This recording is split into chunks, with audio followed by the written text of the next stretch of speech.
Welcome, welcome. My name is Claude Jones, founder and CEO of San Diego Tech Hub, and I am excited to be here today. And we have a very interesting topic, maybe even controversial topic that we're going to be talking about, but we're going to be doing it in a safe space and have an objective conversation.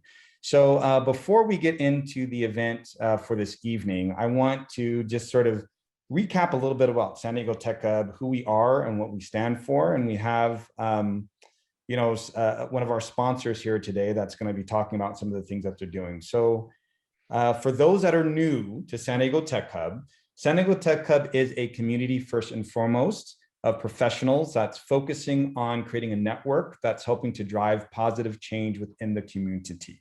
And so when we talk about what that network embodies, it's businesses, nonprofits, educators, technology professionals, all working together for the common good. And you can see on the right-hand side, it's about connecting, informing, and empowering, and just helping to support our community. Now, what does that actually look like? Here's an event that we're going to be doing in August 14th. And we're going to be working with the North County Food Bank, and there's about 25 people, so more information to come on this, but we're going to have an opportunity to come together to do some good for the community. So if you're looking at volunteering and ways of giving back, be on the lookout for this particular event. Let's see, we are gonna have our happy hour for this upcoming next month. So for those that were able to come to our June happy hour, you know how fun it was. So this happy hour, it's gonna be the same thing. We're gonna have a steep discount on beers. There's gonna be some good food. We're gonna have a laptop giveaway. But if you want a good time to come to network and be around great people, this is going to be the spot for you. So RSVP at community.sandiegotechhub.com under the event section, you should see it there. But sign up, you get all the details going to that site. So if these are some of the things that you want to stay up to date on, please join the movement. We're on Slack, we have a mailing list, LinkedIn, Twitter, your name it, we're on there someplace, but it's good to start getting back, seeing people in person and just, getting back to some sense of normalcy. So with that, I'd like to introduce our sponsor for the year, I believe, TechCU. And so we have Asal F. Tech Kari, hopefully I pronounced that correctly, Assistant Vice President, Marketing Development Officer. And so, I'd love to hear a little bit about what TechCU is and what are some of the benefits that you're offering the community. Of course. Thank you, Clyde, and thank you to everybody from San Diego Tech Hub for having us. We're excited to be in San Diego, and more importantly, we're excited to collaborate with San Diego Tech Hub and give back to the community and support the tech system. Next slide, please. Before we start, I wanted to tell you a little bit about from TechCU and how we started. TechCU has been formed by a group of Fairchild Semiconductor employees who thought surely it has to be a better way for their money to be managed. Therefore, about 60 years ago, TechCU was born. TechCU is a credit union that is dedicated to the financial success of its members, and it's owned by the people that it serves. Today, TechCU provides a full array of financial products and services to over 130,000 members, including employees of well-known tech companies such as Cisco, Western Digital, Tesla, Qualcomm, and Illumina in our own backyard. Next slide, please. I wanted to include this slide just to show you how deep we're rooted in technology. Some fun facts: if you look at our logo, you see that it resembles a camera lens. That's our homage to pay to Fairchild Semiconductor employee and how our credit union started. And on the picture, you see Steve Wozniak and Steve Jobs. Another fun fact is that Steve Wozniak and Mark Merkula, which were one of the few first employees of Apple, were also involved in TechCU and creating the organization. Next slide, please. So this is probably the most important thing I wanted to focus on now that you are familiar a little bit with TechCU. As an organization, when we decided to expand out of Silicon Valley, we naturally thought Southern California, specifically San Diego and Orange County, would be the best place for us to support the ecosystem that we've been part of in Silicon Valley for many years. And our partnership with San Diego Tech Hub just felt natural and the right choice for us to give back to the community and bring awareness to TechCU and the benefits that we offer to those in technology field. Our commitment to all of you here today is to humanize the banking experience and educate you on the relevant financial topics. If you're a recent grad, a business owner, or a professional, we are here to help you and to position ourselves as your trusted resource. We pride ourselves in leading by literacy and empowering our members to take control of their financial future. I welcome any conversation or question you might have. In addition to that, with San Diego Tech Hub and our partnership, our conduits can expect exceptional service from anybody at TechCU and specific benefits and resources. To name some of them are sponsored financial literacy workshop with subject matter expert, open Q&A on the hub, virtual branch access, specific discounts on auto loans, and access to macro learnings. Next slide, please. There's so much more to come, and we're looking forward to connecting with you individually and be your financial resource. You can always reach out to me via email or by visiting our website. I'll be more than happy to be here and answer any question you might have. Thank you, Clyde. All right, thank you very much. Give me a second here. Can you all hear me and see me? Thumbs up. Yeah. Perfect. All right, thank you very much. I really appreciate the partnership. Not only you're helping to offer services to San Diego Tech Hub conduits, I think with the financial literacy, this is one of the things that we wanted to get plugged into the hub and kind of help those out. In addition to just sort of the contributions that you're making, a lot of what you're providing is helping to keep our product and services free for the community. So really thank you for your partnership. Thank you for offering your services. And I'm looking forward to seeing some of the benefits that you've talked about realized over the next couple of months. So thank you very much for your continued support. Thank you, Clyde. We appreciate it. All right. So let's get down to it.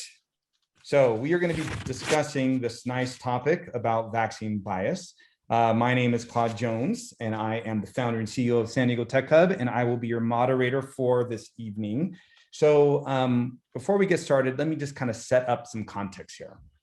All right, so human beings have benefited from the vaccine for more than 2 centuries. So from the first successful vaccine created by Edward Jenner in 1796, which helped eradicate, for the most part, smallpox, to vaccines that have protected us from polio, the flu, pneumonia, tetanus, measles, mumps, whooping cough, chickenpox, just name a few. And with 46.6%, which is over about 150 million people in the US population that's been fully vaccinated, there are some that would like the choice to wait it out until there's more data that talks about some of the longer term effects of the vaccine, or there's some that don't want to take the vaccine at all just due to health reasons or concerns that they might have. Now, based on all this, unconsciously, there's a growing undertone of casual discrimination that's forming against those that are not vaccinated, which begs the question, could this become another type of prejudice like a race or gender? So this evening, we are going to take an objective look at how misinformation, social norms, and the fight for individual rights might be fueling an unconscious problem called vaccine bias. So before we get into all this, I'm going to introduce our expert panelists. Very honored and pleased to have you all here. So we are going to begin with Siobhan Lindley. She is a subject matter expert in creating inclusive workplace cultures and is the CEO of ION, an education technology platform that helps companies remove the barriers to scale learning in a way that is better fit in this hybrid world of work. ION has worked with corporations such as Ancestry.com, Regeneron, and Walmart. Woo! As a Forbes contributor and former host of the CEO show on ESPN, Siobhan helped over 200 or interviewed over 200 executives to discover exactly what is needed for diverse talent to thrive within any organization. Her thought leadership has been featured on TEDx Stage, Forbes, the Forum on Workplace Inclusion, and Chief Learning Officer Exchange. Welcome, Siobhan, and thank you very much. Next, we have Gabrielle Martinez. She is a nurse practitioner with over 10 years of medical experience treating and managing care for patients with chronic conditions. She graduated with honors from Touro University. Early in her career, Gabrielle placed first in a team student nursing competition held by the Nevada State Board of Nursing, where her efforts help introduce a new geriatric curriculum for all nursing programs. Her continued dedication to patient healthcare has earned her a Circle of Friends Award from the Cedars-Sinai Medical Center. She is dedicated to working with vulnerable populations and became CCRN certified, and that's American Association of Critical Care Nurses. And through the years, she specialized in cardio-surgical intensive care and pain management. She currently works at Bay Area Pain and Spine Institute. Welcome, Gabrielle. Lastly, we have Karen Backstrom. She is the managing partner at Backstrom Labor Law. She has over 30 years of experience in employment law and provides proactive advice in areas of wage and hour law, sexual harassment, wrongful termination, discrimination, leave of absence, discipline and discharges, layoffs, conducting internal investigations, dealing with union activity, workplace safety issues, drug and alcohol testing, disability accommodation, regulatory compliance. Now, if that wasn't enough, she also teaches 2 courses for the Human Resource Certification Institute and is a frequent speaker at risk management and human resource conferences. She has litigated well over 500 cases successfully, 500 cases to successful completion for employers. So Karen, welcome. All right, now, with those introduced, very happy to have our panelists here. We're gonna get into it. Now, the way that this is gonna work is we're gonna cover 4 topics for the evening. The first topic is gonna be addressing the misconceptions around the COVID vaccine, so hoping to inform us with accurate information. Then we're gonna dive into exploring how society has impacted our perceptions around COVID vaccine. Then we're gonna talk about the equity problem with the vaccines, and then we'll wrap up with exploring the ideas of vaccine bias. That'll be the flow for today. All right, so let's do a little icebreaker first. So Peter, do you mind bringing up the first poll for me? So, community, true or false, getting the COVID vaccine will help protect me from getting sick with COVID-19 and prevent me from spreading the SARS-CoV-2 to others. Give that a couple seconds for the votes to come in.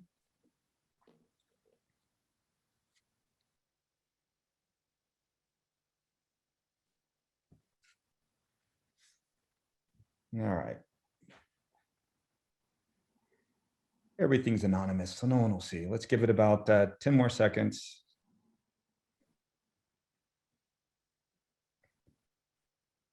Things are somewhat even here. All right, let's go ahead and end the poll, Pete, and let's see what the polls are closed. So it was fairly close. Let's share the results with the community. So this answer is, it's actually false. So it will help protect you from getting sick, but it doesn't completely prevent you from spreading the virus itself. And so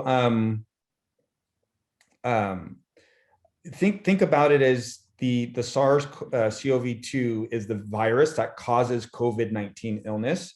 And so what you're technically contracting is a SARS, not COVID-19.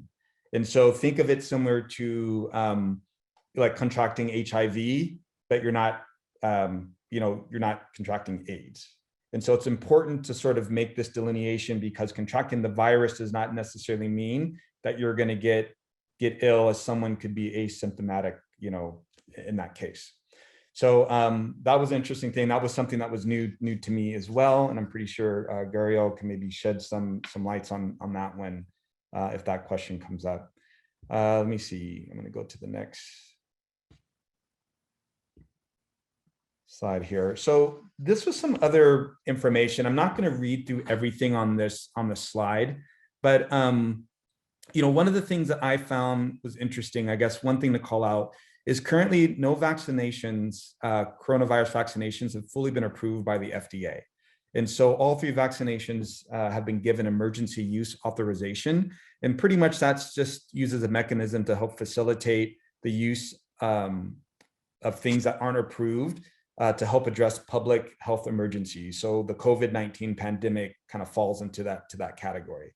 Now, Pfizer and Moderna have submitted for FDA approval. So I think Pfizer was May 7th, Moderna was June 1st, and they're both anticipating to be full FDA approved sometime next month. So that is coming. The other thing that maybe to point out is around kind of the vaccines being used, and with all these different variants that are coming up right now. If I'm fully vaccinated, what does that mean? Can I be protected from these variants that are coming out?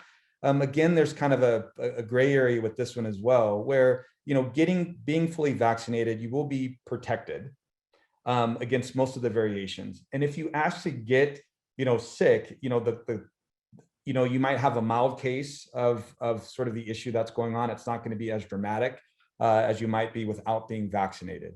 And so, the vaccinations are helping, protect you from the variants, but, there are still cases to where people still might become ill. So it's not foolproof with anything.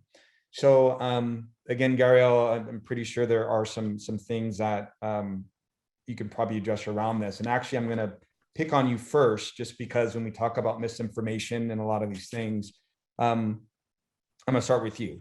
So we know that the FDA has granted authorization to 3 different vaccines. And so we just talked about them, 2 vaccines are Pfizer and Moderna, and they require 2 doses, and they use mRNA, where the 3rd vaccine, Johnson & Johnson, requires a single dose, and they use a technology, they use viral vector technology. And so the first question I have for you is, what's the difference between, mRNA versus a viral vector technology being used between the 2 vaccines? Okay. So first, before I answer that question, I would like to go back to the polling question about getting sick and then prevention of spreading it to others. So I want to clarify that the vaccine does help you from getting sick. The mRNA vaccines are 94 to 95% effective in reducing that. The other thing is it may not completely prevent you from spreading it to others, but it definitely does reduce the amount of transmission. And then moving forward, so the difference between the mRNA versus the viral vector technology. First, I'd like to note that viruses themselves are full of genetic instructions, and viruses need your body's machinery in order to replicate. This is important because we use these same principles in order to create the vaccines. So with Pfizer and Moderna, which use mRNA, mRNA is a set of instructions that tells your body how to create the spike protein that is present on the surface of the SARS coronavirus 2. Your immune system identifies this spike protein as foreign, and it creates antibodies against it. These antibodies will fight the virus if you contract it. mRNA does not enter the nucleus of your cells where your body's DNA is stored, so it cannot alter your genes. Also, mRNA is typically broken down by your body, so it does not stay permanently in your cells. And then with the J&J viral vector vaccine, essentially what it does is it takes the genetic material or the set of instructions for the same spike protein, and they place it into a harmless adenovirus. Once the virus is inside your cells, the spike protein is created, and then similar to the mRNA vaccine, an immune response is triggered. So really the main difference is how we are getting the genetic information into your cells. And I think you asked, did you already ask me about the question as to why Pfizer and Moderna required 2 shots versus 1? I have not, but I was curious on knowing what that is. So why is that? Like, I mean, is it because they're using 2 different ways of creating the vaccine, or is there something else hidden within there that, like, is one better than the other? So not necessarily. I mean, obviously Pfizer and Moderna have very similar results and they both require 2 shots, but basically in the clinical trials, as they were doing as they were testing it out, they just found that there was a much stronger immune response with receiving 2 doses versus 1. And then with the J&J vaccine, 1 dose was enough to achieve 72% efficacy. Okay, you know, I was doing some reading and they were talking about, with some of these variations that were popping up with the Johnson & Johnson, they were talking about a booster shot, or you needed another shot potentially to help protect you in that particular case. Like, I don't know. I mean, is that, having this one shot? Yeah, go ahead. Right. So at this time, there's still research that's being conducted to see how long our antibodies last after the doses. And that research is ongoing. And we really don't know until enough time has passed for us to see exactly whether or not we need a booster shot. But receiving a booster shot isn't necessarily, it's not something that we can, I wouldn't say that it makes the vaccine less effective. It's just the way that our bodies are interacting with the vaccines, basically. I see. So this kind of leads me to my next question, because I was doing some research on, comparing the development of vaccines. And I will say, when you look at some of these other vaccines that have been developed, they had, certain types of testing, and they got to the human trials, and there were larger trials, and they rolled it out, and then it kind of helped eradicate the virus depending on what it was. And when you look at the coronavirus, it was done in a very short period of time. So the question that I have for you is, just given the fact that this was developed at such a rapid pace, how do we know that it's safe? And granted, I see that there are some benefits that are going out there, but this whole idea that we might be being experimented on, can you address that? Right. So, there are many different reasons why vaccines can take so long to be created, and those range from trial and error, lack of funding, lack of participants, lack of scientific knowledge, and then not to mention limitations in technology. If we're looking at this table here, you can see that, vaccine research started over a century ago. But since then, we've learned a lot. We went from identifying viruses, realizing that they cause disease, learning how they interact with our immune system, and then, to the first time that we inoculated the first vaccine. But more recently, the reason why that one of the biggest reasons why the COVID vaccine was created so quickly was the development in molecular genetic engineering. So molecular genetic engineering basically allowed us to map out the genetic information that creates the spike protein. And that's the one that we've been using for all of the vaccines. Okay. And then in regards to, given the rapid pace and how do we know that they're safe, I understand the concern, because obviously adding an FDA approval label on any product is going to add an extra layer of consumer confidence. But it should be noted that the most crucial steps in determining the safety of the vaccines weren't skipped over, right? So they did, all 3 of the vaccines completed 3 phases of clinical trials. And as a healthcare provider, instead of looking at the FDA approval, I I scrutinize the evidence that is gathered from the clinical trials themselves. So what you want to do is check to see if there was a large enough number of participants, and then you want to make sure that the number of participants or the characteristics of the participants accurately reflect the population that we are treating. Okay. Yeah, and that was something else. And I know, I was trying to figure out what those population sizes were. Like, was it representative of was it a diverse population size? Looking at that before they gave the green light to sort of release this to the public. So the other question that I have for you, and I'll give you a break after this. I was reading about this thing called long COVID, and the idea that you have individuals that end up getting COVID, and then they have these longer term effects associated with it. So can you speak a little bit about like what long COVID is, and who it can impact? Sure. So long COVID is basically a set of symptoms that people continue to experience post-infection. And they have to be able to rule out that there is no other explanation for these symptoms.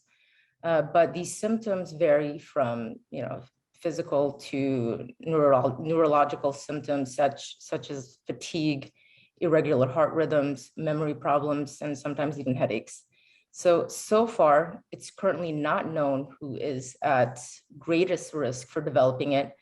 And there's also little relationship between the severity of the illness and the likelihood of developing long COVID. So currently, there's still more research that is being conducted, and the World Health Organization is actually working with a global network of researchers to aid in this initiative. So we'll find out some more later. All right. I'm going to give you a break. I appreciate you allowing me to drill you on a few questions. Siobhan, I'm going to turn it over to you. And I have a question about sort of this vaccine mistrust, this concept. And do you think there's a disparity in how accurate information regarding COVID vaccine is distributed between different ethnic groups? And if so, how do you feel that this is contributing to some of this mistrust that we're seeing in underserved communities? Yeah, thank you. I do think there is a disparity. When we think about how we get our information, we have our doctors and we have the internet and media if you have access. And then for many of us, we get our information from talking to other people. And if you ask yourself, well, do I trust more what I read on the internet or in a pamphlet, or do I trust the few friends who I've polled about their experience? I believe it's a blend of both, but for many of us, we lean towards, personal people who we know that have had an experience. And those are who are within our in-group community. So the people who are most like us are those that we trust the most. So this is a part of our hallmark of our survival as humans, is that we only really trust people who look like us, because you're probably not going to kill me or eat me, and everything else is regarded as a potential threat. So we have this distrust as a core fundamental of how we are designed. So when we are looking to communities of people who look like us, that's who we tend to believe the most. And to be a little bit more granular in this response, I want to talk about a situation that happened back in 1932. So within the Black community, there was a study called the Tuskegee Syphilis Study. So in 1932, it involved 600 Black men, 399 with syphilis, 201 who did not have the disease. And they were participants informed consent was not collected, and they told the men that they were being treated for bad blood, which was a local term used to describe many different ailments, including syphilis, anemia, fatigue. In exchange for their taking part, these men received some free medical exams, free meals, and burial insurance. So by 1943, penicillin became the treatment of choice for syphilis and became widely available, but the participants in this study were not offered that treatment. So the truth of this incident, of this experiment, wouldn't be revealed until 1972, and proper medical care for them and the survivors of this family wouldn't be till 1973. So to your question earlier, this is one known experiment that has occurred.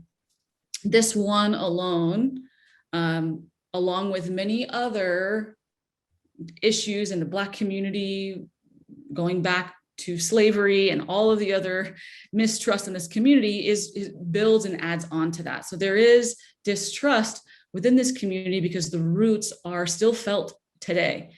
So you have, if we are going to each other to get feedback from one another, and if, let's say, for many Black communities, they don't have access to internet all the time, or have a phone in their hand at any time to be able to look up information. So they're really relying on each other.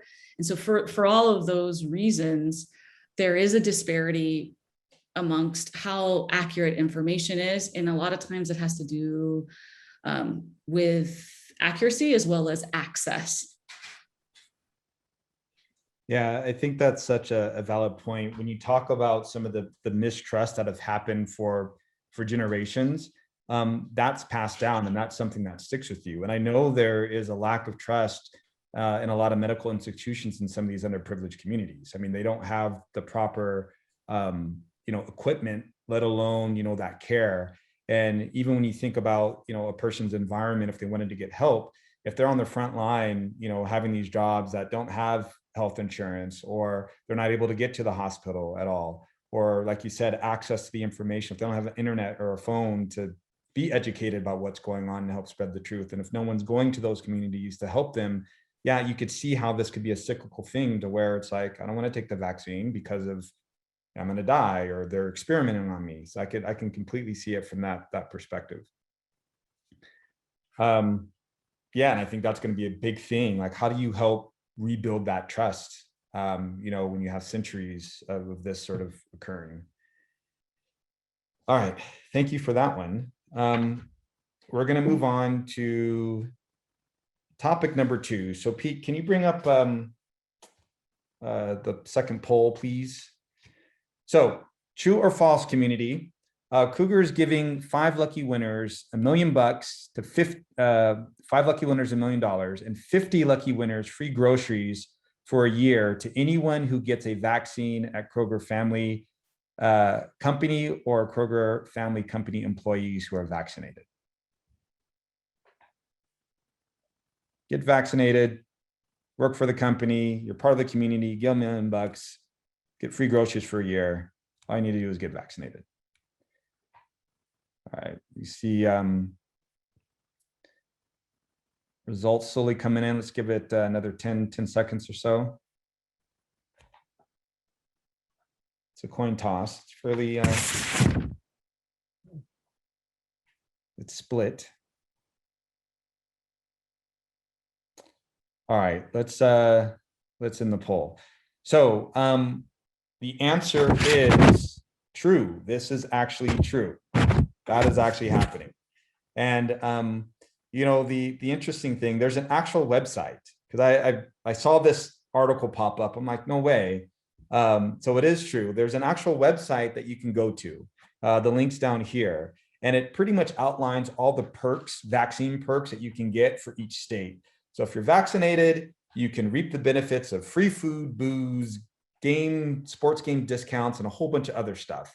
So it's pretty insane. So this is kind of the site for at least California, and there's a big list of kind of perks that they've identified for California. And we're seeing these types of things in the headlines. I mean, where it's $5 million lottery. There's the beer flights, discounts, vaccine freebies. People are saying that, hey, I don't want to take the vaccine, but shoot, if I'm going to get some money for it, I could be incentivized to actually take the vaccine. And so you see, companies, communities, businesses actually, using money or freebies to help encourage people to take the vaccine. So the question that I have around this, and Siobhan, I'm gonna ask this question for you. So we just talked a little bit about kind of that reason about vaccine hesitancy with all this misinformation, and when you add some of the cultural things, on top of that continue to kind of build up mistrust. Now you have like companies, the media business actually saying, hey, here's all these perks that you can get. And could this be seen as like a manipulation tactic into taking the vaccine instead of maybe using other means to educate people about, the benefits of the vaccine? I hadn't seen $1 million lottery options.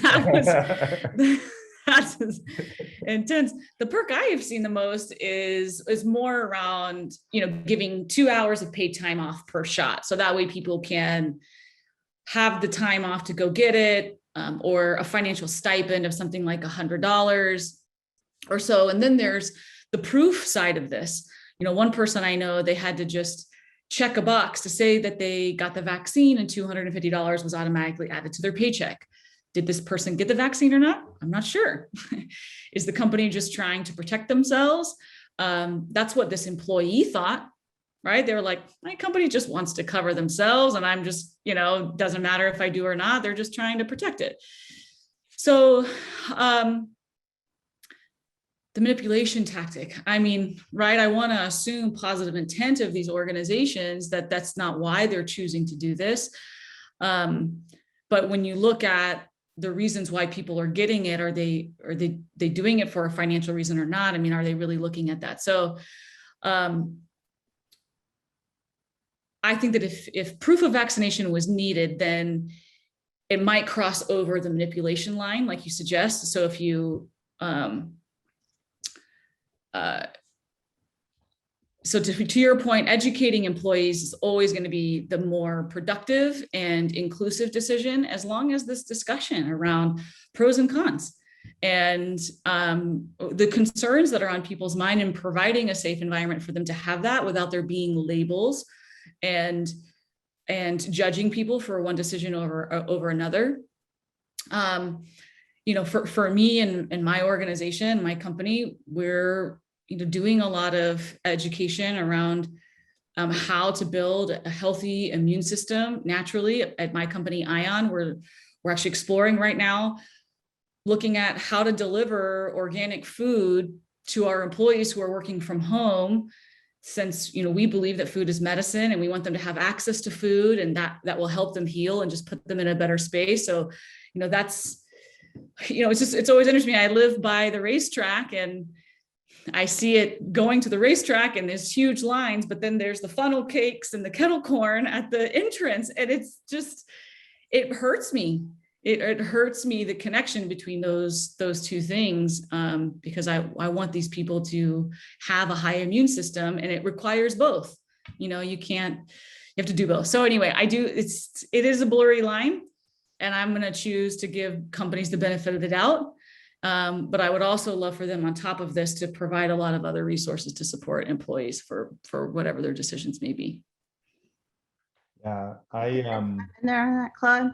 Yeah, please. I wanted to say that Santa Clara County actually mandated that all employers ask every employee if they're vaccinated, which then requires a whole nother level for the employers to comply. And there's no size restriction, it's not if you have 10,000 or more, it's every employer. So, and then we talk later about some of the legal ramifications, but you have to think about mandating employers asking, then presumes that employees will answer, right? Because if you say, the government says, employer, you must ask everybody, then the company must ask everybody. And so some of the, I know some of the incentive programs weren't just, to cover the company's butt, but really because the Cal OSHA is really coming down on businesses and the county health organizations to increase vaccination numbers. Like Costco gave away 80 hours of paid PTO if you got the vaccine. So Wow. Sorry to interrupt, but I wanted to just No, it was a great insight. As far as the proof goes, is it proof via checking a box, or is it proof of submitting documentation? Do you know that? Well, the answer is you're allowed to self-attest. That's the answer. So what does that mean? Self-attest. Check the box. Some of my clients have a form that you have to sign. Some are signing under penalty of perjury. Some are taking the card. But I mean, those vaccine cards are not any kind of government record. So if you've looked at them, they're on cardstock. It would be pretty easy to manipulate that data in the vaccine card. So it's on the honor system. Yeah. Yeah, I'd gone to, I like playing poker, and I'd gone to, local card house, and, they were checking up front, and they asked, oh, are you vaccinated? And then, if you're vaccinated, you get a little wristband and you don't have to wear your mask. If you're not vaccinated, then, you have to wear your mask indoors.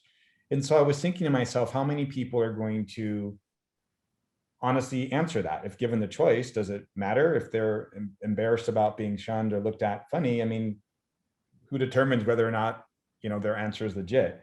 And it's just curious to think about, as, when just looking at this in general, to be honest with you, when I saw a lot of these news articles, when I was looking at this, I thought like they're gamifying this whole thing. And that if the vaccine is helping and things are going on, how can we help educate? And I agree with the positive intent, but it just looks like this gamification to hit these numbers to kind of do something. And it rubbed me the wrong way a little bit around it. And I felt like it was kind of teetering on that manipulation tactic to kind of get things done. And I was just thinking, is there a better way of being able to kind of solve this problem or do this? Because then, what does this mean? So anyways, I think it's funny as we see like society and the things that we come up with to sort of invoke action from Americans, or just, humans in general. Okay, any other comments on at least this one? All right. One thing, just kind of continuing on with this, there was a study done by Dartmouth College. There's an economic professor and a team of resources. They went through and they analyzed, tens of thousands of articles about COVID-19. And they used some social science techniques to determine, how the reporting, was it negative? Was it neutral? Was it positive? And the study revealed that 90% or nearly 90% of a lot of the articles from the US news organizations were negative compared to 50 to 60% of some of the international media sources. And so like an example of this would be last summer, when there were cases that were trending down nationwide, media outlets would tend to emphasize, the individual states or the cumulative death tolls. And so when you start looking at anything cumulative, of course, those numbers are going to be a lot higher. And so, the question I have for anyone that would like to answer this one is just kind of getting the perspective on how the media, I'm trying to word this correctly, but just, the influence that the media has on sort of the population's perspective about COVID-19. And if we're continuing to kind of bombard us with like negative information, like what does that do to the way that we view and to see things?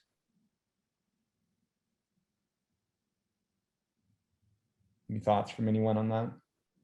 So, in the very beginning, there was a lot of speculation about the virus, and mainstream media was pouring out so much anecdotal evidence that it affected the population's perspective by basically creating mass confusion, fear, distrust, and panic.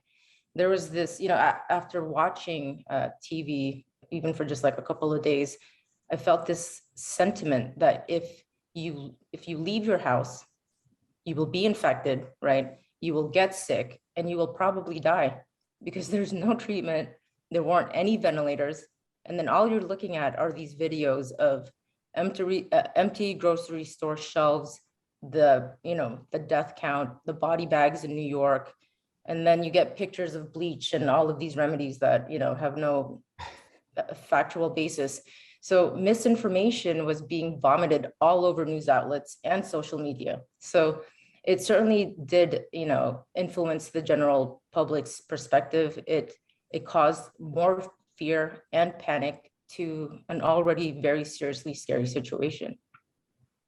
And I would add that for those of you, you guys are all younger than me, but anybody with teenage kids, I mean, the social media to those young adults and, 10, 11, 12-year-olds was really damaging. I mean, they were really, really scared, and that because they don't have enough, their brain's not developed enough to really be critical thinkers yet. They're just absorbing it like a sponge. So I thought that as a parent is very hard to get my children to listen to the facts as I was trying to understand them to advise my clients. Yeah, and I think to me, that's another thing when you talk about listening to the facts and kind of tying into that misinformation. If all you're bombarded with is anecdotal stuff, I mean, Gariel, you're talking about bleach as being, a solution to sort of COVID, and just all this information, fear, panic. I was afraid. I know I was panicking. I wanted to be locked up. I didn't know what the heck was going on. And my whole life got turned upside down for over a year and a half. Our whole world stopped. Businesses are closing, people are losing their jobs. We have this whole new normal. And a part of me wonders that if we took a different approach on how we could have educated, our society, would certain decisions be a bit different? Some of it is common sense, just to be healthy, wash your hands. I wonder. I mean, I know it's hindsight right now, but it is a little frustrating to me that, we live in this sort of society that it's all about views, and it is about generating fears, because that causes eyeballs to come. And it's just a cyclical thing that I do feel is very negative. And kind of tying into that, because I started researching and figuring out where all this is coming from. They had there's this group called the Disinformation Dozen, and so these are 12 people, and these are like alternative health, professionals that go through, but they've been identified, and they are responsible for 65% of some of the anti-vaccine information that are shared on these social media platforms, and spreading some of the things around COVID as well, and sort of what was going on, and how do you remedy that? So as these individuals, they have been identified. We have certain social media platforms that are blocking their accounts to where they can't continue to spread misinformation. But it's just funny. Not only do you have individuals, you have the media. There's secondhand information that we get that tends to spread, for people that friends and family that we trust. And I think it truly is a problem when we think about how society is helping to drive kind of what we think and what's going on. Then how do you really inject kind of truth into all of this, which I think it's difficult, very difficult to do. All right, moving on. So topic number 3, COVID-19 vaccine equity problem. I think we have another poll for the audience. So community, do you feel there is racial discrepancies of people or disparities of people of color in receiving the COVID-19 vaccines at a national level?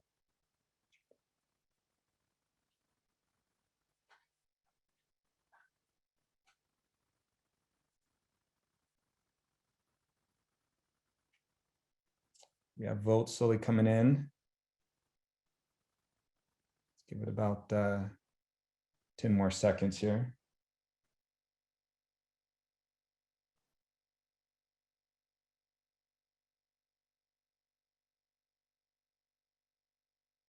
All right, so about 18% said no, 14% said not sure, and we have 68% saying yes. So let's break some things down, because I was interested in this one too. So there was a report from the CDC, and they actually shared some race and ethnicity data. Some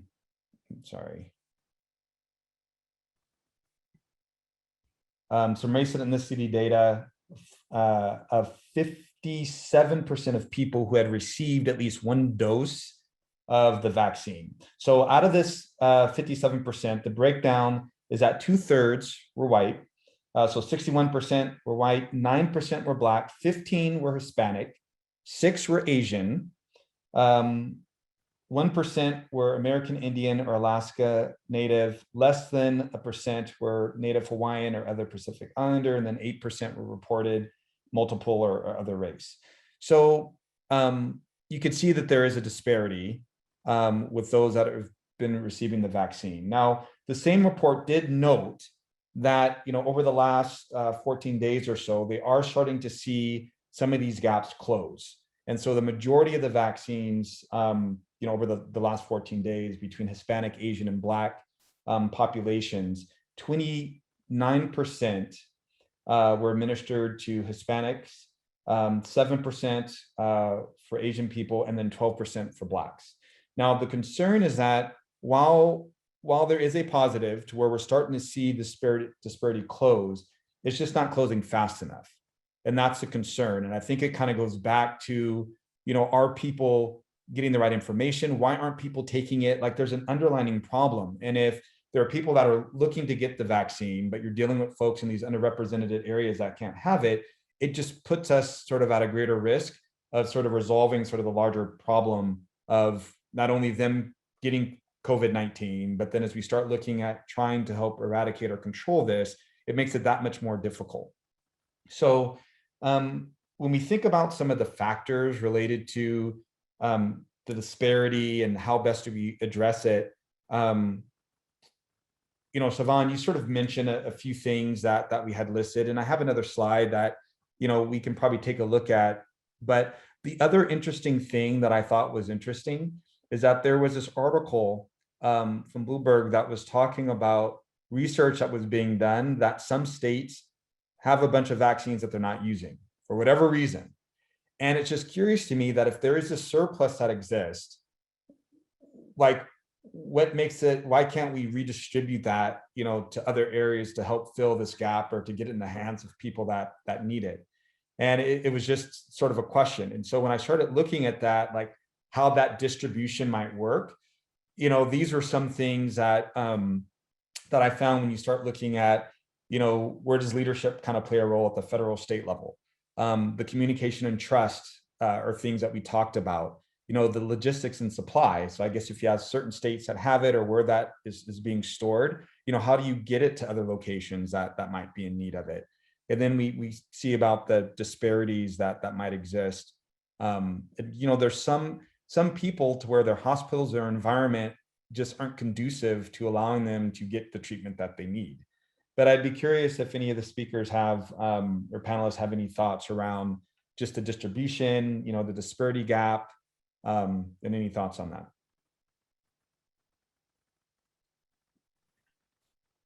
So, you know, the best way to really address the disparities gap is, again, through, and I think you briefly mentioned it, but, you know, strong local leadership, because they're going to be the ones that are going to be able to hone in and really identify the challenges and the barriers, and then be able to overcome it, right? Because they know specifically what is needed in their community.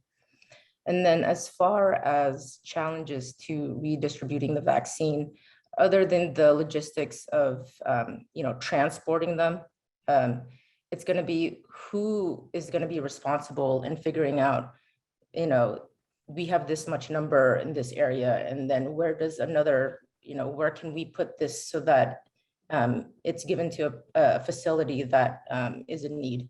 So I think it's just a matter of getting somebody to really stand up and kind of just oversee the entire operation for that region. Yeah. And I see that being a very big challenge to address. Well, I think it's also, you know, what you're talking about education earlier. I went to Nashville, I think in May, and they had these tents with lots of doses of vaccine, and no people were. They had these big super centers, and nobody was going to get the vaccine. So it's education too, right? We have to tell people where there's this surplus, like, come and get your shot. Whether people don't want to come in from the rural areas into the metropolitan area, maybe, or maybe they didn't. Something. I mean, I drove by that place and I couldn't believe it. It's like the size of a football stadium, and there's all doctors and nurses and volunteers and no patients, nobody there to get the vaccine. Yeah, and so here's the thing. Imagine if you are someone that is in dire need of the vaccine, you want to get the vaccine, but you can't get it because you don't have any mode of transportation, or the bus route won't take you there. And, when we talk about kind of orchestrating, an event like that, do we understand sort of our population, especially in these underserved communities, and bringing it to them to kind of make their lives a bit more easier? Because not everyone has or let's say that they even get the vaccine. Let's say they get the vaccine, but for those that have taken, your first shot, your second shot, you're on your butt. You can't function. So if you need your job in order to take care of your family, if you're out, you don't have anyone to watch your kids because you live in a single family home, like these are all concerns that people have to deal with, that makes even taking that vaccine a bit more riskier if you don't have the means to take time off from work, or, whatever the case may be. And it's how do you take these things into account? Because it's just not equal for everyone. Right. I know in some communities they are, particularly in the African-American community, because of the mistrust, there's organizations that are banding together of other African-Americans going into communities and trying to do education and getting buses out there so that they can get it to the people and they can hear from their peers. And that's making some help and support in the community to help get that access.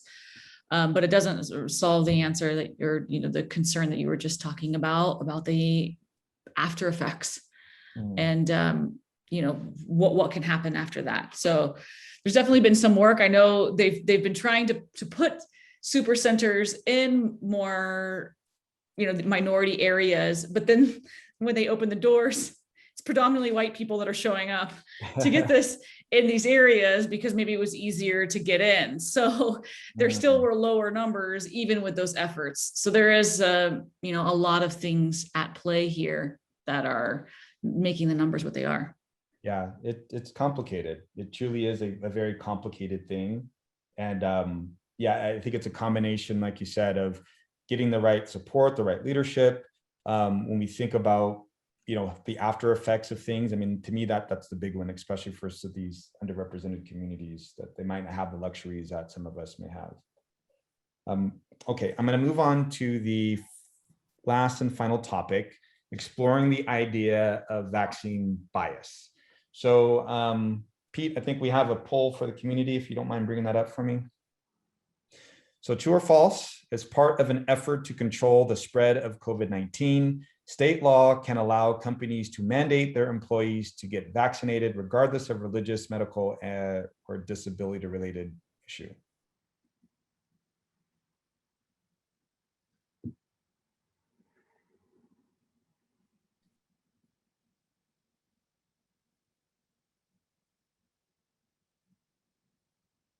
All right, let's give about 10 more seconds here.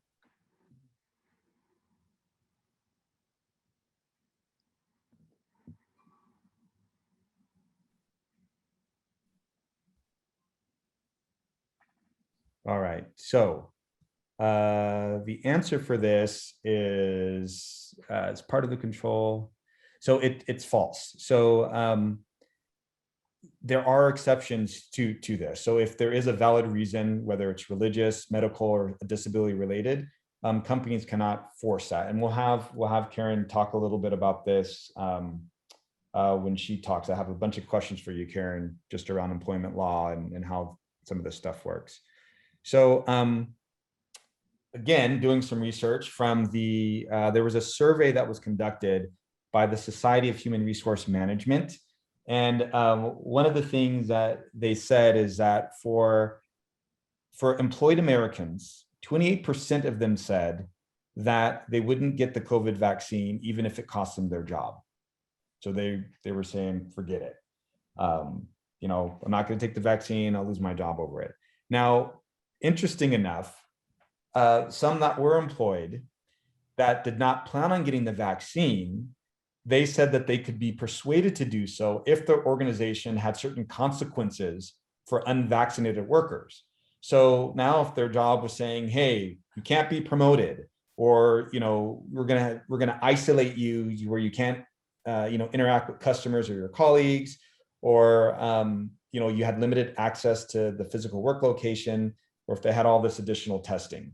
And so even when you start thinking about, I'm not saying there are companies that are doing this, but if you start thinking about that, if these companies start putting in certain practices or things in place that started isolating individuals, like what could that do for the workplace? And as we start seeing company mandates starting to come up, things becoming more widespread, this could start feeding into this unconscious divide, within the workplace. So with that, Siobhan, I know that you recently did a survey to analyze how employees felt about disclosing their vaccine status at work. Do you mind sharing some of those findings with us? Yeah, absolutely. So the results have been interesting. We've received 250 responses so far across the US, with roughly equal representation around those that identify as male and female. A small percentage of non-binary individuals responded to this. But one of the responses is, how much pressure are you feeling pressure from your company to get vaccinated? And 50% of people said that they feel pressure ranging from a little to a lot from their employer to get vaccinated. So that's, half the people are having these. I mean, obviously it ties right into some of the stuff that Sherm is saying here. Another question was, do they feel discriminated against because of their vaccination beliefs or plans? And 23% of people have felt discriminated against. And I also wanted to know, I was curious around, well, what scenario would make you feel comfortable to go back to work in person? And the highest percentage response, with 44% of the votes, is I would go back to work and accept the risk regardless of everyone's vaccination status. And people can choose to wear a mask if that makes them feel safe. So that was the highest percentage of votes. So people were saying, I will accept the risk. People, I'll wear a mask if I want to. The next highest percentage was 29%, was they would only go back to work if everyone was fully vaccinated and showed proof of verification. Interesting point on this, when kind of analyzing the data a little bit further, this response was the highest response for Black or African Americans. So this, in my opinion, is another layer of proof of mistrust, but from a different angle. So this is maybe distrust amongst work colleagues. Still, this is very early data. We were just collecting this up until yesterday, so haven't digested it a ton. So excited to share this with you all. 13% of people said they would only go back to work in person if everyone was fully vaccinated, but no proof was needed, so honor system. 11% said that I would go back to work if those that didn't get vaccinated wore a mask, and 2% said only if everyone was not vaccinated. So those are some of, from an employee perspective, their opinion. So vaccine bias, this concept of vaccine bias is, and again, I made up this definition. So this isn't like I found this in a textbook, or this has been long. I just literally, something I was feeling and posted about it and came up with this definition. So open to shifting it along the way, but it's when you strongly prefer to work with people or to surround yourself with people who did or did not get vaccinated. So the next question in our survey was designed to see if this bias is prevalent. And 50% of people said they prefer working with people who have been vaccinated. 7% of people said they prefer working with people who did not. And 42% of people do not have a preference either way. So that means, 57% of people are on one side or the other of this bias spectrum, where others are in the middle of not having any preference. So that's a signal to me that vaccine bias is real. And then another variation of vaccine bias that was just brought up to me talking to a few other people, when I brought up the term vaccine bias, they were like, oh, the fact that people are biased against which drug I chose versus what they chose in the division among like, if you chose Johnson & Johnson. So there was even animosity amongst people who had gotten the vaccine, but around who did you get or not, and trust around that. So I thought that was interesting. I did not poll about that, but that is a lot of layers. So I'll just pause there and see what resonated with you all. Any thoughts on those survey results?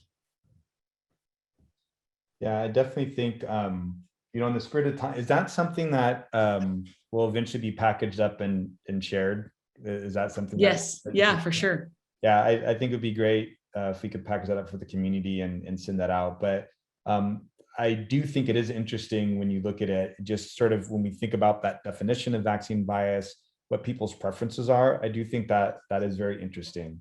And I have a question for you. Knowing that it exists, just based on the survey that you had with these 200 individuals that had taken the survey, what suggestions do you have for companies, organizations, and schools to kind of handle bringing people back, in person, knowing that this bias exists? Yeah.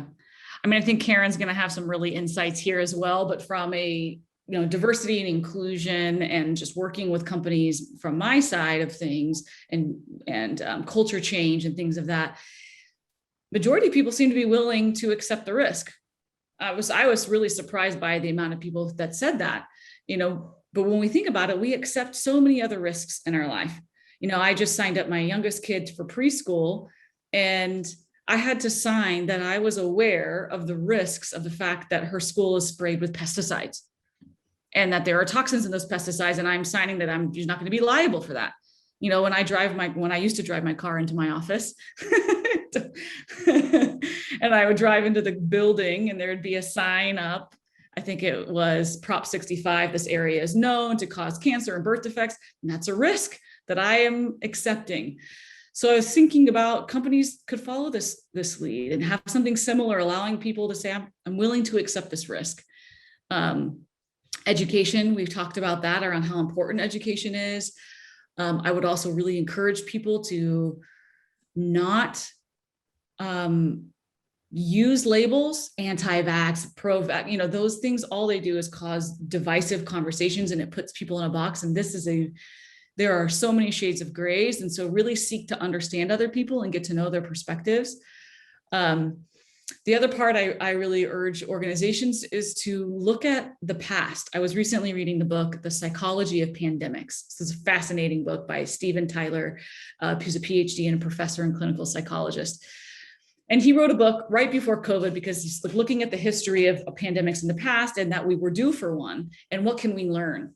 And really, because of his psychology background, he was looking at the mental health of people and that impact. And so, for example, 44% of SARS patients developed PTSD.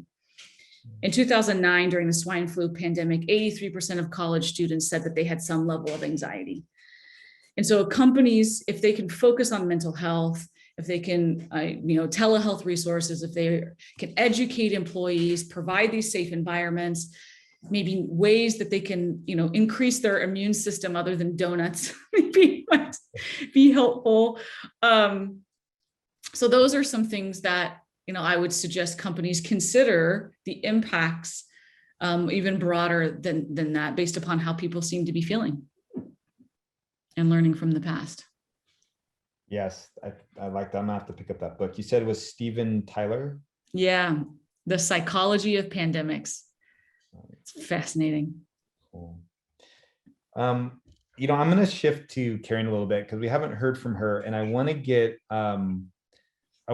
sort of the legal, like employment law aspect to a few things. So, Karen, I have a couple questions for you, if you don't mind. Okay. So, from a legal standpoint, an employer can take disciplinary action against an employee who refuses to get vaccinated, unless there's an exception, like we had talked about before. So I guess what sort of disciplinary actions are legally acceptable for employers who invoke on their employees who refuse to take the vaccination? Well, for that answer, you're going to get the very typical lawyer answer of it depends. But it's really important to look at how this thing evolved. The EEOC came out very early in 2020, I'd say April maybe, and said you can force people to get a vaccine, which is a very different position for the EEOC to take on anything, right? Because the Americans with Disabilities Act protects medical privacy. Anything having to do with the accommodation process is private medical records. And they came out very strongly saying you can act against people who don't get a vaccine. But since then, it's been clarified a little, but the courts have not yet ruled, right? So what I and all my colleagues are doing is you still have your basic disability analysis under either the American with Disabilities Act or the California Fair Employment and Housing Act, which would require that anybody with a disability is entitled to a reasonable accommodation. So therefore, if you have a medical reason not to get the vaccine, you're entitled to an accommodation to not be vaccinated.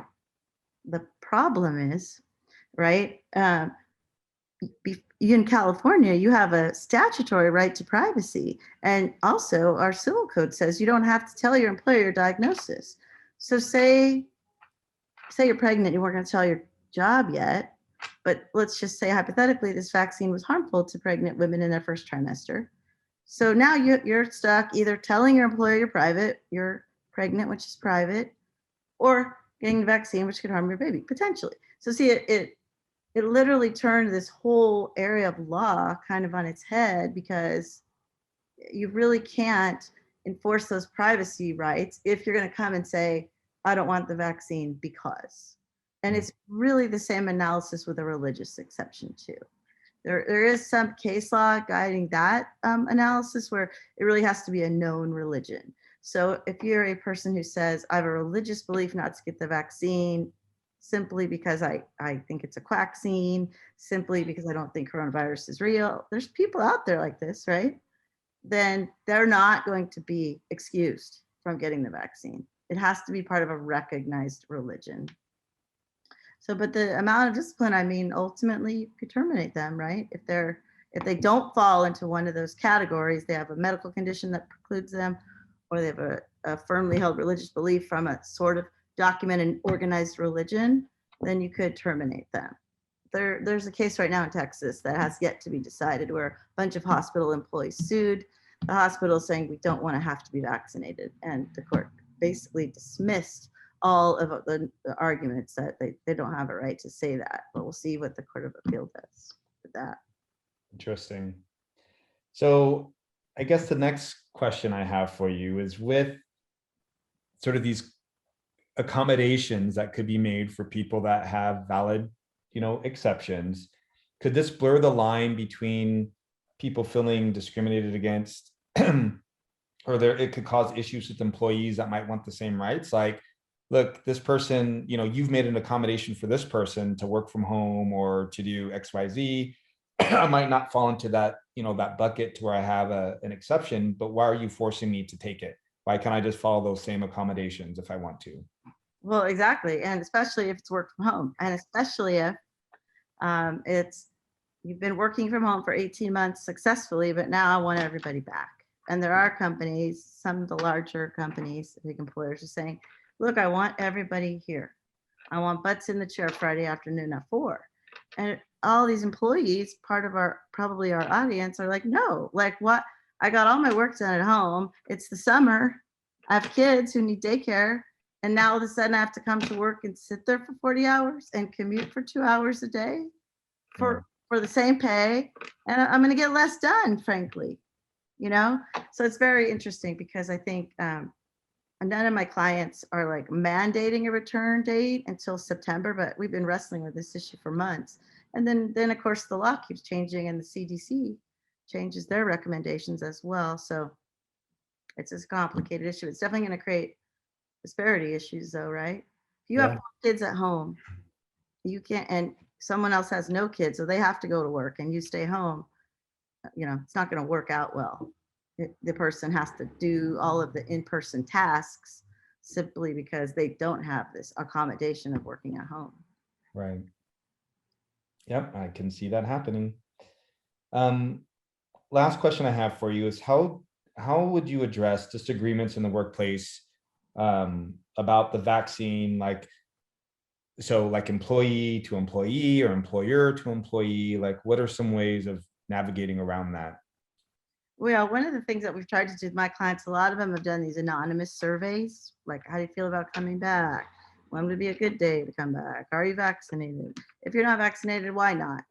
So I think it's really interesting with Siobhan's survey, because what I found is there was a very small percent of people, maybe 2 to 3%, that say, well, I don't like that it's only emergency use authorized. It's really not an issue for people. That's a micro issue. The issue is the people that are saying, I'm not coming back unless everybody's vaccinated. And the other side of, I'm not coming back unless nobody, I'm not getting vaccinated under any circumstance. So for those people, you're going to have to compromise in some way, shape, or form, right? And it's only going to be worse. I have a client right now where their IT help desk person won't get vaccinated. The client's very pro-vaccine. And so you got this guy, they're letting him work from home, but he can't do his job from home. His job is to come to your desk when your computer's not working and fix it so you can keep working. There's only so much a person can do of that type of work remotely. And that goes to the point you were making about the disparity issues, right?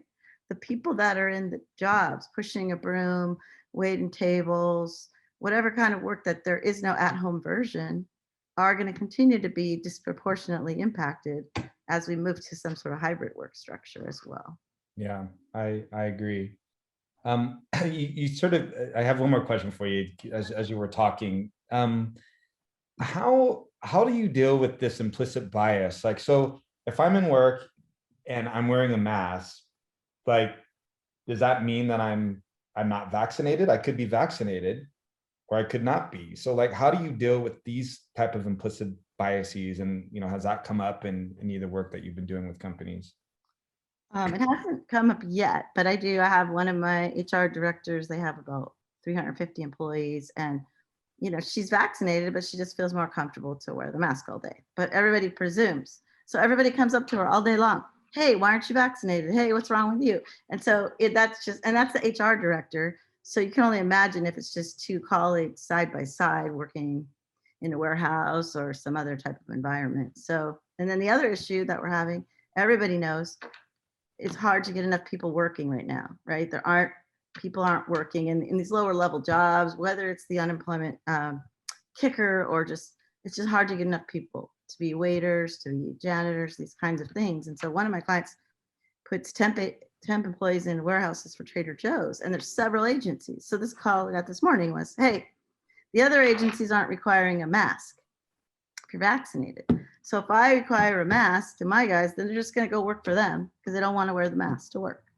So what am I going to do? My client says to me, my number 2 says we have to wear the mask because it's not safe. But I'm the owner and I'm saying, I don't want all the employees going over to the competitor in the same warehouse because I've got hundreds and hundreds of open orders from more people. So it's going to be an issue that we have to address. Yeah, I just feel like there was this rush, obviously, to help address an issue that exists, with the pandemic. But, with that rush, it's like we just didn't take an opportunity to maybe think through a lot of these things, and decisions were being made in haste. And now it's like, how do you unravel all this stuff? And when things kind of become ingrained in sort of our everyday life, where we become acclimated to, these new social norms that are forming, like, it's just a part of what it is and what's going on. I just feel it just being a big mess. In all honesty, I guess that helps you stay employed, but no, but the whole thing has been that way from the beginning, Yeah. One thing I will say about the CDC, I know they're doing their best and they're putting information out, but it appeared to me, and I'm interested if Gariel thought the same, that as changes were being made, it appeared to be some of those recommendations were based upon scarcity of resources instead of based upon, the science. But like, for example, remember in the beginning, if you're exposed, stay home for 14 days. But if you're a healthcare worker and you're exposed, you don't have to stay home. You can come work because we need you. And it just seemed like as everything unfolded, like it was all these urgent things that had to happen and had to balance a lot of competing interests. But now we're left with literally soup regulatory soup that's a mess. And the state and the federal law is not even consistent. So we'll have to see what happens.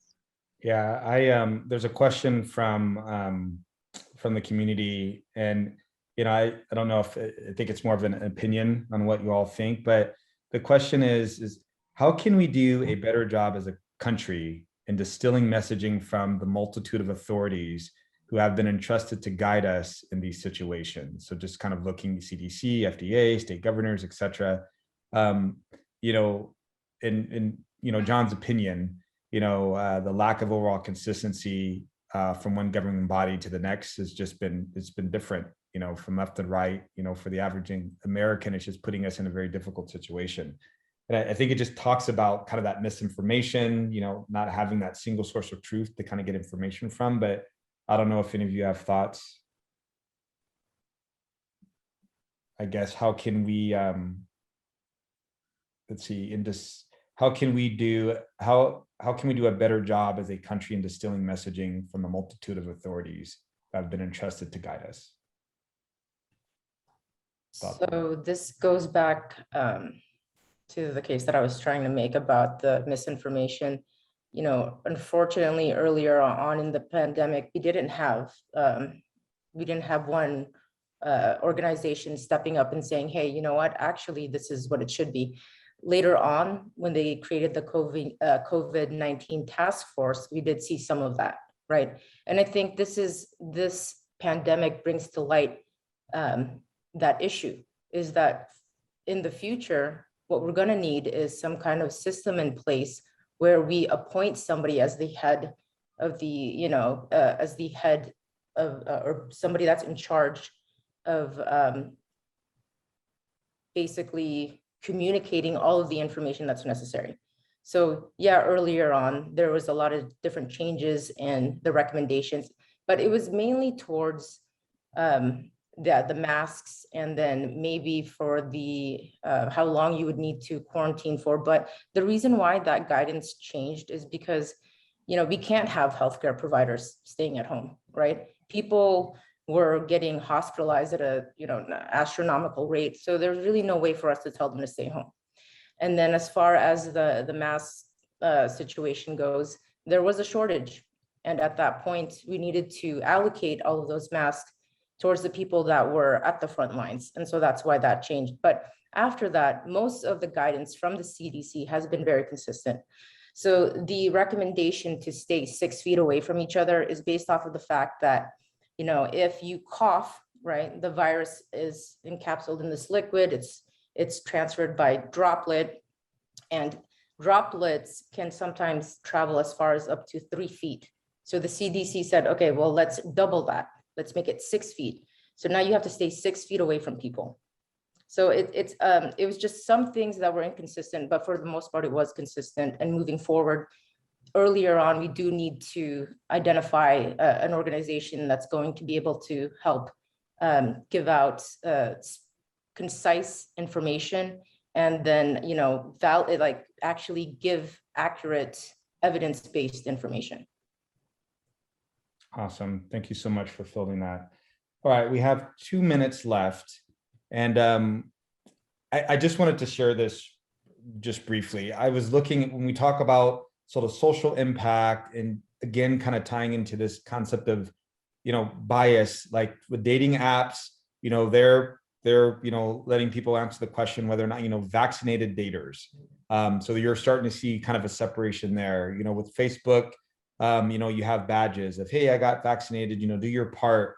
We talked about schools requiring vaccines, colleges are requiring vaccines, and things that are sort of going on. And so, I'm curious to see, as things that can continue to progress, are you going to get this divide that exists? And with that divide, if people aren't being empathetic to understanding why or what's going on from the other person, what is that going to do for our society? And I think that's something for us to think about, like with any sort of bias that exists, how can we be conscious about it and ask the right types of questions and understand and be empathetic to the other people's point of view, and knowing that there is a bigger problem that needs to be addressed, especially, as John and Gara were answering that question about, organizing the information that we have to make sure that we're distilling things down, and accurately helping to represent things, to educate people in a good way.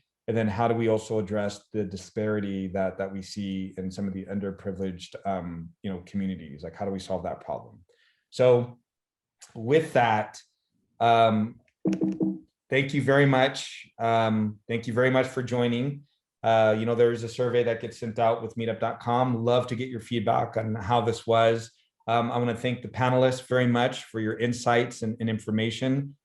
Very great discussion. Thank you very much for sharing with us today. And community, I want to thank you for joining us and participating in this. Hopefully this was helpful as you go about your journey and learn more about, the vaccine, and just educate yourself and help educate others, spread the truth. So thank you very much, everyone. Appreciate everyone's time.